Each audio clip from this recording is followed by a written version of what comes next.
I'm gonna light my PhD dissertation on fire in just a minute, but before I do, I wanna read my acknowledgements one last time. I owe the most thanks to my advisor, blah, blah, blah, my committee members, blah, blah, blah, and the true inspiration behind this project, Lady Gaga. Without having listened to Just Dance on repeat for 10,000 hours, this dissertation would have never come to completion.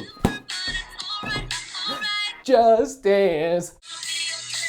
100,000 word PhD dissertations, these things should be abolished. No one wants to write them, no one wants to read them, nobody wants to pay for them to be written, and nobody wants to publish them. Let's start with number one. People don't want to write these things. 50% of people who start PhDs don't finish them, and part of the reason the dropout rate is so high is because PhDing sucks.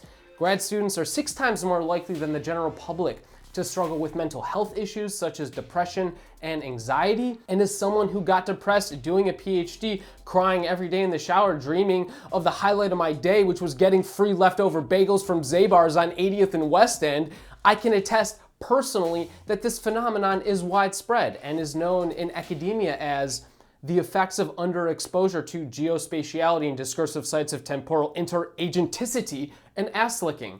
Fun fact, that's also why academics are so good at ass licking. That's the only part of the job they understand. Number two, once these dissertations are written, nobody wants to read them. About a year and a half ago, I had lunch with somebody who runs a company selling dissertations on Amazon. She told me the vast majority of dissertations in her catalog have sold 0 copies. Even Dale Powers' 1997 classic, Do-It-Yourself Coffins, has sold more copies than that. But even if people were interested in reading dissertations, many, if not most PhDs, embargo their dissertations. What that means is that the dissertator said to the dissertator, no tater tots for you, motherfucker. It's an embargo. It means the dissertation doesn't become accessible to the public for years after it's been written. Embargoing a dissertation is like putting Folgers instant coffee behind plexiglass at CVS. The best part of waking up is detriticals zirconeffins for mixing Mazzato Province agent detritus with Yavapai in your cup. Number three, nobody wants to pay for dissertations to get written. Now this is a very recent development, but since the pandemic, more than 100 PhD programs have canceled fall 2020 admissions. We've literally gotten to a point where people in the system are saying these programs aren't viable, either because institutions cannot pay PhD candidates or because departments are finally realizing there are no academic jobs on the other side of the degree. Number four, nobody wants to publish dissertations. So there's this industry that has sprouted up in the past few years on how to turn your dissertation into a book. And that's because it's actually getting tougher to publish a dissertation with a university press. And that's because book sales are in decline, even from the most prestigious publishers like Oxford University Press. And I think the problem runs even deeper than that. A couple of years ago, I emailed a director at the National Endowment for the Humanities with a question about the Public Scholars Award, since that award automatically disqualifies people trying to turn their PhD dissertations into books.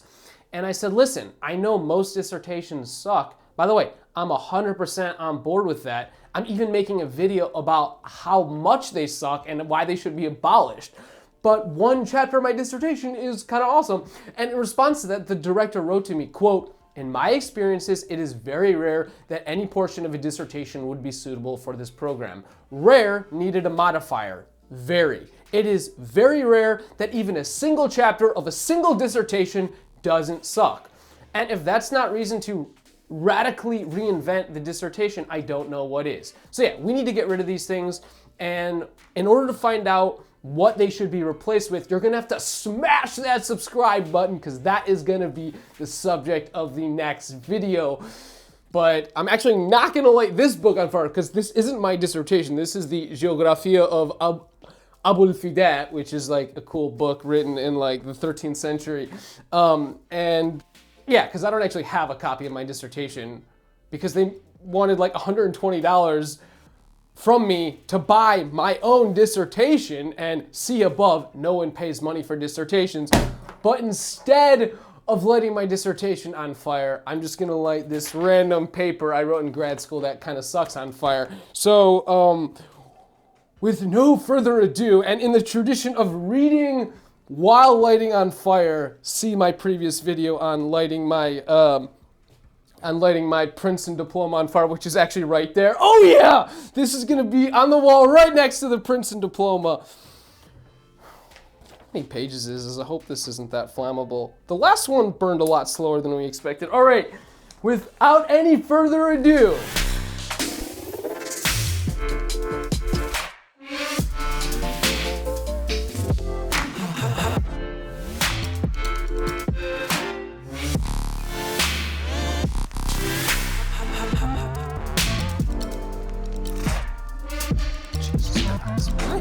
what is this, like? This is like incense? What? Can this actually catch fire? I'm just gonna set off the fire alarm in like 10 seconds and not even light this on fire. Come on! This is academia telling me, don't light it on fire. This paper is worthwhile. Was Jerusalem part of Palestine? This is just smoke. There's actually no fire here. All right, I give up. Okay, I tried my best to light that on fire, but if you want to learn more about what dissertations ought to be replaced with, then tune in to this YouTube channel. Smash that subscribe button. If you like this episode, smash that like button. Until next time.